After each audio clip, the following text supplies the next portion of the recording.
Hey all, so recently, as you might have heard on the news, the company Quaker Oats that produces the oatmeals and cereals, they recently announced that they were going to be rebranding the Aunt Jemima pancake syrup, pancake mix brand. The reason why that they came out with this decision was, as you can tell, there's been increased racial tensions across America and everywhere in North America practically. And now what we're seeing is corporations starting to try to act woke, for a lack of a better term. And one of the changes that we've seen is that now this company Quaker Oats is going to discontinue the Aunt Jemima brand. Why this is such an interesting topic to me was because, for one, Aunt Jemima does have racist undertones to it, for sure, and I'm going to get into that.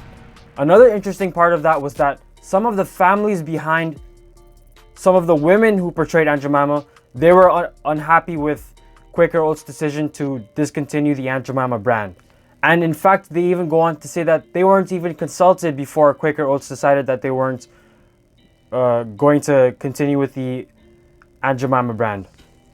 So the first incarnation of Aunt Jemima was a Civil War era slave named Nancy Green, and she was the first woman that was basically the inspiration behind Aunt Jemima. Anna Short Harrington was the woman who portrayed Aunt Jemima right after Nancy Green did. And recently, Harrington's great-grandson, Larnell Evans Sr., said that he was hurt and offended by the company's branding decision. He said, quote, "This is an injustice for me and my family. This is part of my history. The racism they talk about, using images from slavery, that comes from the other side, white people. This company profits off images of our slavery, and their answer is to erase my great-grandmother's history." That's something to think about, y'all. And also, Evans and a nephew alleged in a 2014 lawsuit seeking $3 billion from Quaker Oats that the company used Harrington's pancake recipe but did not pay royalties to Harrington's descendants. And unfortunately, the attempt to make Quaker Oats pay restitution in federal court failed.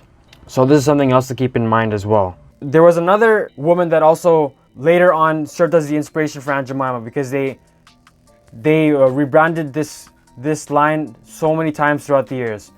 The family of Lillian Richards, who was also another one of the women who inspired Aunt Jemima, they also had similar sentiments as well too. They were saying that our great grandma Lillian Richards, she was the spokesperson of our family. She represented her town of Hawkins, Texas, and then for you guys to just discontinue that without even telling us, like, come on guys, that's not right. And guys, this is a very tricky subject, because on the one hand, I do agree that Aunt Jemima does have racist undertones, but at the same time as well, is this an example of woke corporatism gone too far? Because again, what does this really do in the grand scheme of things to change the brand? I'm not saying it's wrong, but I just want to pose the question: what does this really do in the grand scheme of things by getting rid of the Aunt Jemima brand? Is that going to really bring about substantive change? Is that going to reduce the discrimination in housing and employment and policing? My thing is obviously not. It's not going to do anything. But then I think we really do need to understand the backstory behind the Aunt Jemima character. So Aunt Jemima, at least in the earliest incarnation, it was based off of a mammy. A mammy were black housemaids during the time of slavery, right? And even in the first half of the 20th century, and they would work in white households, right? And the idea of the mammy, it's so problematic because white people would conceptualize a mammy as being a woman who's fat, unattractive. She's so happy to be subservient to her white household. She doesn't even want to be free.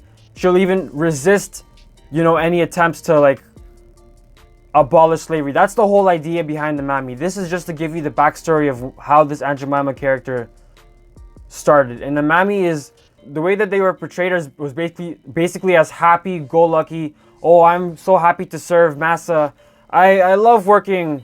There's nothing wrong with how I'm treated. That's the whole idea behind this whole Aunt Jemima brand. So I say all this to say that Yeah, for sure Aunt Jemima had a racist backstory to it. Very problematic, right? It was romanticizing slavery, practically romanticizing the horrible conditions that those black housemates had to go through. So before I leave you today, I just want you guys to let me know, like, what do you think of this? Do you think that they should have continued the Aunt Jemima brand, or should they have perhaps like maybe rebranded it again, made it a more positive image, a more accurate image of how black women are in America? This is such an interesting conversation, and I'd love to know what you guys think about this whole situation.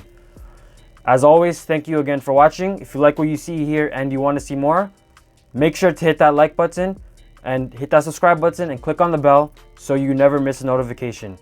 Until next time, y'all.